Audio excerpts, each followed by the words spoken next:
Hi guys. आज हम class 9 का फिजिक्स का chapter work and energy study करने वाले हैं। आज इस चैप्टर में हम वर्क की डेफिनेशन समझेंगे, वर्क क्या होता है, वर्क के कंसेप्ट को समझेंगे, एनर्जी क्या होती है, एनर्जी कंसेप्ट को समझेंगे। नाउ वी विल सी।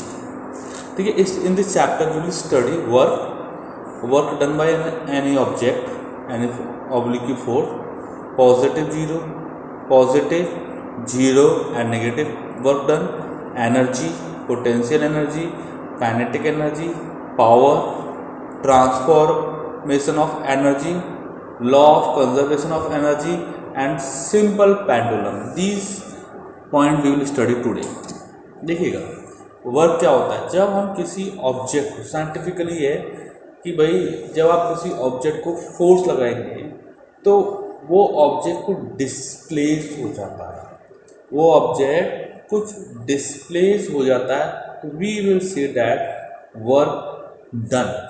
अगर हम किसी ऑब्जेक्ट पे फोर्स लगाते हैं और वो ऑब्जेक्ट डिस्प्लेस नहीं होता तो हम ये कहेंगे वर्क नहीं किया। जैसे कोई बॉल, अगर हम बॉल को फोर्स लगाते हैं तो व्हाट विल बी हैपन, क्या होगा कि बॉल डिस्प्लेस नहीं होगी, अपनी पोजीशन से बॉल डिस्प्लेस नहीं होगी। बॉल जब डिस्प्लेस नहीं होगी तो हमने वर्क डन नहीं किया, क्योंकि वर्क डन के लिए रिक्वायरमेंट है, कुछ कंडीशन रिक्वायरमेंट है कि जब आप किसी ऑब्जेक्ट आप वर्क करना चाहते हैं तो ऑब्जेक्ट में फोर्स लगाना चाहिए और वह ऑब्जेक्ट फोर्स लगाने के बाद डिस्प्लेस भी होना चाहिए। That is mean these are the requirement of the work. Now work done का फॉर्मूला क्या होता है? Force multiply displacement, force multiply displacement. So we can say that work is the product of force and displacement. Work is the product of force and displacement. अब देखिएगा इसकी unit क्या होती है। बेसिकली जो ऐसा यूनिट है, ऐसा यूनिट माना होता है इंटरनेशनल यूनिट। ऐसा यूनिट माना होता है इंटरनेशनल यूनिट। इसकी जूल है। वर्क डन की जो इंटरनेशनल यूनिट है वो जूल है। जैसे कि हम जानते हैं फोर्स की जो यूनिट होती है वो न्यूटन होती है, डिस्प्लेसमेंट की जो यूनिट होती है वो मीटर होती है। इसलिए वर्क डन की जो यूनिट होगी वह न्यूटन मल्टीप्लाई मीटर होगी, यानी कि न्यूटन मीटर होगी। ठीक, इसको हम कलेक्टिवली जूल कहते हैं, कलेक्टिवली हम उसको जूल कहते हैं। मैम अब देखिए कुछ पॉइंट्स इस स्लाइड्स में दिए हुए हैं, इन पॉइंट्स को हम वन बाय वन स्टडी करते हैं और वन बाय वन समझते हैं। फर्स्ट पॉइंट है work is a scalar quantity. देखिए क्वांटिटी फिजिक्स में जो फिजिकल क्वांटिटीज हैं वो दो तरीके की होती है। There are two type of physical quantities. Number one vector quantities and number two scalar quantity. Scalar quantity वो होती है जिसके अंदर मैग्नीट्यूड्स होता है। ठीक है, तो वर्क में क्या है, मैग्नीट्यूड पाया जाता है, दैट इज वाई इसको हम स्केलर क्वांटिटीज के अंदर रखते हैं। Work can be positive, can be negative, can be zero. अगर हमने किसी ऑब्जेक्ट पे फोर्स लगाया और वह फोर्स की डायरेक्शन में डिस्प्लेस हो रहा है तो वर्क डन इज पॉजिटिव। अगर हमने किसी ऑब्जेक्ट पे फोर्स लगाया और वो ऑब्जेक्ट डिस्प्लेस नहीं हो रहा है तो वर्क डन इज जीरो। अगर हमने किसी ऑब्जेक्ट पे फोर्स लगाया वो फोर्स की अपोजिट डायरेक्शन में डिस्प्लेस हो रहा है तो उस कंडीशन में वो हमारा नेगेटिव वर्क डन होगा।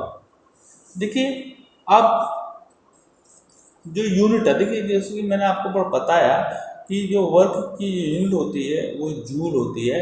कभी कभी क्वेश्चंस आपके बोर्ड के या आपके क्वेश्चन पूछा जाता है what is the one joule. तो वन जूल को डिफाइन कैसे करेंगे? यदि हम किसी ऑब्जेक्ट पे 1 न्यूटन का फोर्स लगाएं और वह ऑब्जेक्ट फोर्स की डायरेक्शन में 1 मीटर डिस्प्लेस हो जाता है तो इसको हम वर्क डन 1 जूल कहेंगे। देखिए फिफ्थ पॉइंट है CGS। C for centimetre, G for gram, S for second. देखिए CGS और MKS और FPS दे आर 3 यूनिट। पहले ये चलती थी, आजकल हम कोई ऐसा यूनिट ही मानते हैं। CGS देखो पहले आता है MKS माना मीटर किलोग्राम सेकंड, CGS माना centimetre gram second and FPS माना फुट पाउंड सेकंड। तो CGS में जो वर्क की यूनिट होती है अर्क होती है, इसलिए 1 जूल बराबर आपके 10 टू की पावर 7 अर्क होते हैं। कितने होते हैं? 10 टू की पावर 7 अर्क। इसको हम कह सकते हैं 1 अर्क इक्वल टू 10 टू की पावर -7 जूल। आप देखिएगा ये आपको आपके ऑब्जेक्ट दिखाई दे रहा है। For work to be done both force and displace must be present in a body. मैं आपको ऑलरेडी बता चुका हूँ कि वर्क के लिए आपके डिस्प्लेसमेंट और फोर्स दोनों ही नेसेसरी हैं। It is very important. अगर आपने किसी ऑब्जेक्ट फोर्स लगाते हैं और वो ऑब्जेक्ट डिस्प्लेस नहीं होता है तो उस कंडीशन में हमने कोई वर्क नहीं किया, दैट इज मीन। अब देखिएगा ये एक सैटेलाइट है जो हमारे ऑर्बिट के, हमारे अर्थ के चारों मूव कर रहा है, यानी the satellite is moving in their orbit. लेकिन हम ये कहेंगे इसने वर्क डन किया, we can say that work done नहीं किया, क्योंकि डिस्प्लेसमेंट ऑफ फोर्स में एक दूसरे के परपेंडिकुलर, डिस्प्लेसमेंट एंड फोर्स एक दूसरे के परपेंडिकुलर है। इसलिए ये और आपका जो सैटेलाइट है मूव कर रहा है ऑर्बिट में, इसलिए कोई वर्क डन नहीं किया, इसलिए इसका वर्क 0 होगा। सेम मैनर हमारे अर्थ इलिप्टिकल ऑर्बिट में मूव कर रही है सन के चारों ओर। अगर हम कहेंगे आप हमारे अर्थ ने वर्क डन किया, नहीं, हमारे अर्थ ने वर्क डन नहीं किया, क्योंकि फोर्स और डिस्प्लेसमेंट एक दूसरे के परपेंडिकुलर हैं, इसलिए इन दोनों ने कोई वर्क, इसलिए हमारे अर्थ ने सन के चारों ओर मूव करने के दौरान कोई वर्क नहीं किया।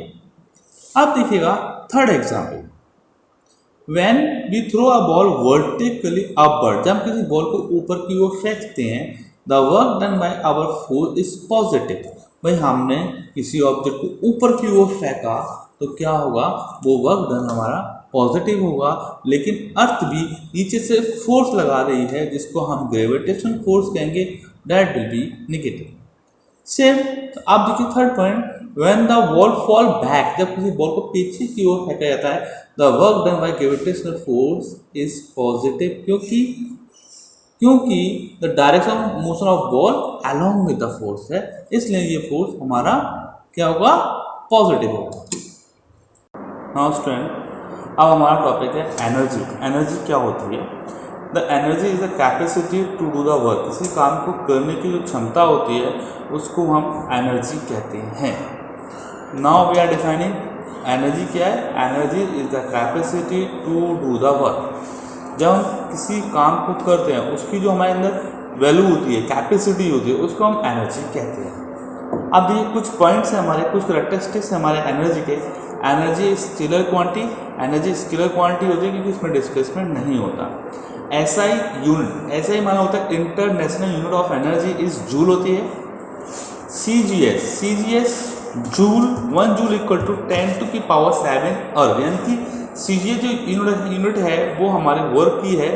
As already I have explain that CGI is the unit of is a centimetre gram and second, so that 1 joule equal to 10 to की power 7 erg and 1 erg equal to 10 to की power -7 joule. देखिए different form of energy, there are different form of energy. देखिएगा mechanical energy is the sum of kinetic energy and potential energy. Number 2 heat energy, number 2 sound energy, number 3 electrical energy, nuclear energy, light energy, chemical energy, magnetic energy. These are the various form of the energy.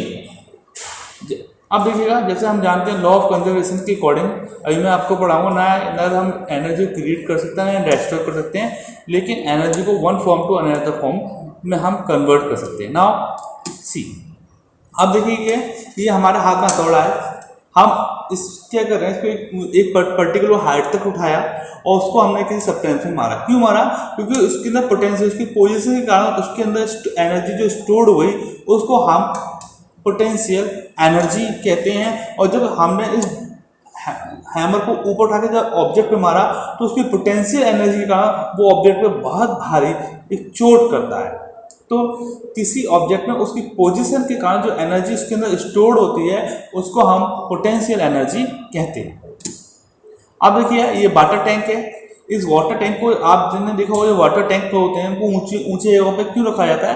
क्योंकि ऊंची जगह पे रखने पे water के अंदर potential energy stored हो जाती है, इसलिए वाटर बस बहुत वेरी बिग वेलोसिटी के साथ मूव करता है। इसलिए हम इसको जो वाटर टैंक होते हैं उनको ऊंचे बनाते हैं कि उसके अंदर पोटेंशियल एनर्जी, उस वाटर के अंदर पोटेंशियल एनर्जी स्टोर हो जाती है। नाउ देखिएगा, जब हम स्प्रिंग को स्ट्रेच करते हैं तो उसके अंदर उसकी जो पोजीशन के कारण जो एनर्जी स्टोर हो जाती है, क्योंकि हम उसको कंप्रेस करते हैं, रिलैक्स करते हैं, तो उसके अंदर उसकी पोजीशन के कारण उसके अंदर जो एनर्जी स्टोर हो जाती है इसको हम पोटेंशियल एनर्जी कहेंगे। देखिए ये गुलेल है, गुलेल को हमने पीछे फेंका, पीछे खींच, जब गुलेल को चलाते हैं तो उसको किसी हम ऑब्जेक्ट को गुलेल के अंदर रखे ऊंचाई को फेंकते हैं, जिसके अंदर कारण उसके अंदर पोटेंशियल एनर्जी जनरेट हो जाती है। काइनेटिक एनर्जी क्या होती है? किसी ऑब्जेक्ट में उसके मोशन के कारण जो एनर्जी जनरेट होती है उसको हम काइनेटिक एनर्जी कहते हैं। किसी ऑब्जेक्ट में उसके मोशन के कारण जो एनर्जी जनरेट होती है उसको हम काइनेटिक एनर्जी कहते हैं। काइनेटिक एनर्जी का फॉर्मूला होता है K = ½ mv²। अब देखिए एक छोटी सी बॉल को हम बहुत स्पीड से फेंकते हैं तो उसके अंदर एक एनर्जी स्टोर हो जाती है, क्योंकि उसे जोर से इसलिए फेंका जाता है उसके अंदर काइनेटिक एनर्जी स्टोर हो जाए। अब देखिए ये मशीन है, इस मशीन के अंदर इसके each and every particles move करता है, तो इस मशीन के अंदर जो एनर्जी स्टोर हो रही है वो उसकी काइनेटिक एनर्जी है। अब देखिए पावर क्या है? Power is the rate of doing the work. Power क्या है? Power is the rate of doing the work. किसी काम को जो काम हम करते हैं उसकी जो रेट होती है उसको हम पावर कहते हैं। पावर का फॉर्मूला होता है P = W/T, यानी W = work, T for time. इसको हम दूसरे वर्ड में डिफाइन कर सकते हैं, power = energy consume upon time. इसकी यूनिट क्या होती है? देखिए पावर आप जानते हैं वर्क की यूनिट जूल होती है, टाइम की यूनिट सेकंड होती है, जूल, तो जूल पर सेकंड या वॉट होती है। अब देखिए transformation of energy, transformation of energy कहती है कि हम एनर्जी को एक फॉर्म से दूसरी फॉर्म में कन्वर्ट कर सकते हैं।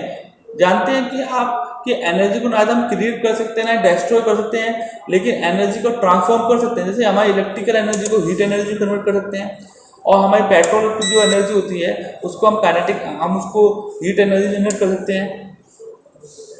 There are various form of energy. देखिएगा आपके पास जो जनरेटर होता है उसके अंदर हम उसको मूव करते हैं तो उसकी काइनेटिक एनर्जी उसकी क्या है? उसकी इलेक्ट्रिकल एनर्जी जनरेट हो गई है ना। तो these are the various form of the energy.